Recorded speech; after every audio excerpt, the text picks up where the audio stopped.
Wanita yang ingin menjaga kecantikannya. Setiap hari mandi dengan susu sapi. Orang miskin bisa minum susu gratis setiap hari. Dan itulah susu yang telah dipakai wanita itu untuk mandi. Cerita mulai dari musim dingin tahun itu. Suatu kerajaan kuno. Sang ratu melihat seikat mawar mengambang di salju. Dia berdoa satu impian.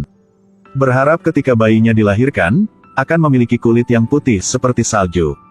Bibir merah, gigi putih, rambut hitam. Tidak lama kemudian, dia melahirkan seorang putri, putri salju. Si putri sangat cantik. Disayangi semua orang. Tidak lama kemudian, sang ratu sakit dan wafat. Saat raja patah hati, pasukan gelap tiba-tiba muncul dan memulai perang. Mereka terbuat dari keramik. Baru saja menyentuh sudah pecah. Pasukan itu dengan cepat dikalahkan. Raja menemukan seorang wanita dalam kerumunan itu, Sarah. Keindahan gadis menaklukkannya. Tidak lama setelah itu, Sarah menjadi ratu baru. Tapi di malam pernikahan, telah membunuh raja. Sarah adalah pemimpin pasukan gelap itu. Dia izinkan buka gerbang kota. Kastel diambil. Si putri salju dipenjara. Hanya punya sedikit orang bisa melarikan diri. Setelah selesai perang, Sarah menjadi raja. Bagi dia, orang yang memiliki kecantikan abadi adalah orang yang memiliki kekuatan. Makanya setiap hari dia mandi dengan susu sapi. Untuk melestarikan kecantikannya. Susu yang telah dipakai dikasih gratis untuk orang-orang. Kebijakan Sarah sangat kejam. Membuat kehidupan masyarakat dalam bahaya. Pengungsi di mana-mana. Sarah memiliki cermin yang misterius. Setiap hari dia berdiri di depan cermin dan mengajukan pertanyaan. Cermin ada di dinding. Negara ini siapa yang secantik saya? Awalnya, cermin menjawab dengan kebenaran. Itu ratu. Tiba-tiba suatu hari, jawabannya telah berubah, ada seorang gadis yang sudah dewasa. Kecantikannya telah lebih daripadanya. Jika ingin awet muda selamanya, harus makan hatinya. Dan gadis itu adalah putri salju. Sarah buka mulutnya lebar-lebar. Ini adalah metode yang dapat membantu orang tetap muda selamanya. Kehidupan gadis-gadis muda diabadikan dalam tenaga. Tidak hanya memiliki kecantikan. Dia juga meningkatkan kekuatan sihirnya. Setelah mengetahui hati putri salju dapat membantunya, Sarah memerintahkan saudara laki-lakinya, Andrew untuk membunuhnya. Tetapi ketika Andrew melihatnya, dia bermaksud buruk. Untungnya, putri salju menyembunyikan senjatanya bersamanya. Setelah itu, dia kabur. Tapi ada banyak pengejar di luar. Dalam situasi darurat, dia jatuh ke saluran air. Sementara tidak ditangkap. Tapi jalan keluar adalah tebing-tebing. Untuk kebebasan, dia bertekad untuk melintasi perbatasan. Setelah jatuh ke laut, dia melipat kuda putih. Dia naik kuda. Dan pengejaran tentara juga mengejarnya. Tanpa diduga, kuda putih jatuh ke lumpur. Dia dipaksa merangkak dan lari. Setelah melihat adegan ini, para mengejar tidak mengejar lagi. Ini adalah area hutan hitam legenda. Ini adalah hutan suci. Monster di mana-mana. Tidak peduli siapa kesini, tidak ada jalan kembali. Putri salju diancam oleh monster untuk jatuh dan pingsan. Para pengejar kembali untuk membantu. Sarah mendengar itu dan sangat marah. Dia sangat marah. Setelah memasuki hutan hitam, sihirnya juga tidak akan melakukan apa-apa. Dan terpaksa mencari orang pintar di hutan. Andrew menemukan Chris. Dia pernah berburu di hutan hitam. Dia tidak ingin pergi. Tapi Sarah mengatakan, dia bersumpah untuk membangkitkan istrinya. Satu kehidupan untuk satu kehidupan. Dia terancam. Chris harus membawa Andrew pergi. Pengalaman lama itu benar berbeda. Dia cepat menemukan putri salju. Dia dengan takut bilang dengan Chris tentang tujuan Sarah. Dia menyadari ada yang salah dengan gadis ini. Setelah membanting Andrew, Chris memberi Putri Salju untuk meninggalkan hutan. Dan bahaya hutan hitam akhirnya datang. Mereka ditakutan monster. Chris dipukul dan jatuh.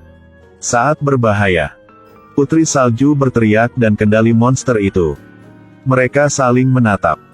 Tidak sangka monster itu pergi. Mereka pikir telah lolos dari bahaya. Tetapi ketika sedang beristirahat, masalah lain datang. Mereka diserang oleh sekelompok orang kerdil. Kiranya akan dibunuh. Tapi para orang kerdil dengan kecantikan Putri Salju. Makanya memutuskan biarin mereka pergi. Saat ini Andrew membawa orang datang. Para kerdil yang membawa mereka ke pangkal rahasia. Tempat ini seperti surga. Tidak hanya ada binatang. Dan ada banyak roh juga. Sekelompok melintasi sudut pada malam pertama. Keesokan paginya, Putri Salju bangun dan melihat dua burung terbang. Di atas burung, ada seekor goblin yang ditarik keluar. Itu bawa Putri Salju bertemu orang melindungi hutan, rusa putih. Saat ini semua orang baru tahu. Putri Salju mampu bicara dengan binatang. Dapat membawa kehidupan ke bumi. Hanya perlu dekatnya semua rasa sakitnya akan hilang. Tapi belum lama menikmati kegembiraan. Masalah datang lagi. Andrew dan orangnya datang. Meskipun pasukannya banyak. Tapi Chris juga bukan biasa. Dia seorang pemburu hebat. Dia sangat kuat sehingga dia tidak bisa dianggap enteng. Dalam 1 menit telah selesai Andrew. Antar dia ke surga.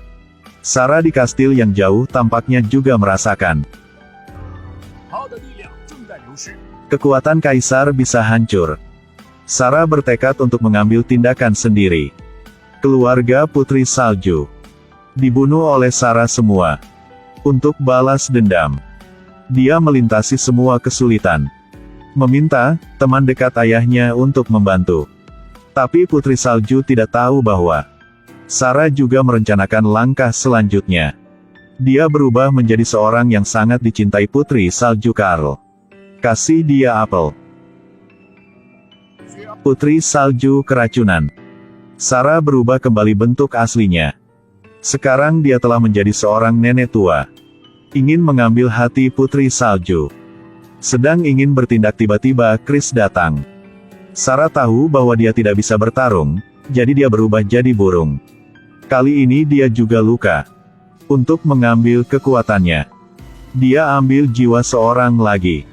Dan Putri Salju keracunan sekarang sudah mau tutup mata. Karl patah hati. Dia menciumnya kali terakhir. Tapi hal-hal dalam cerita yang tidak muncul. Putri Salju masih tidak bangun. Karl membawanya ke tempat tentara. Inilah semua orang yang berteriak memanggil ayah Putri Salju. Ketika Chris hanya malu menciumnya, baru saja menjatuhkan air mata. Sebuah keajaiban terjadi. Putri Salju bangun.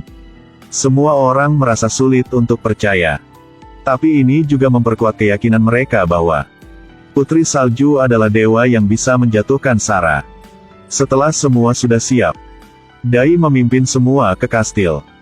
Kastil memiliki tidak sudut berbatasan dengan laut. Ini juga sulit untuk berkerut ke atas dan ke bawah. Putri Salju ingat kembali saat melarikan diri dari kastil. Orang kerdil masuk dulu. Karena mereka tidak tinggi. Mereka berhasil menghindari penjaga dan memasuki kastil dengan lancar. Putri Salju naik kuda dan memimpin pasukan. Saat ini dia sebagai dewi datang untuk balas dendam. Dia menyeberangi laut untuk membunuh Sarah. Seorang wanita memiliki lebih dari 20 kelahiran. Harus mengakui Sarah juga hebat. Tapi kebencian di hati Putri Salju buat dia juga tegas. Saat Sarah tidak perhatikan, dia menusukkan pisau ke tubuhnya. Beberapa detik yang lalu masih bicara. Sarah dengan cepat jadi lelah. Cerminnya sekarang tidak jelas lagi. Akhir film. Kekuatan kehidupan kembali ke bumi. Putri Salju mewarisi tahta. Film perlahan-lahan ditutup dengan gambar yang menarik dari Snow White. Film berjudul Putri Salju dan Si Pemburu.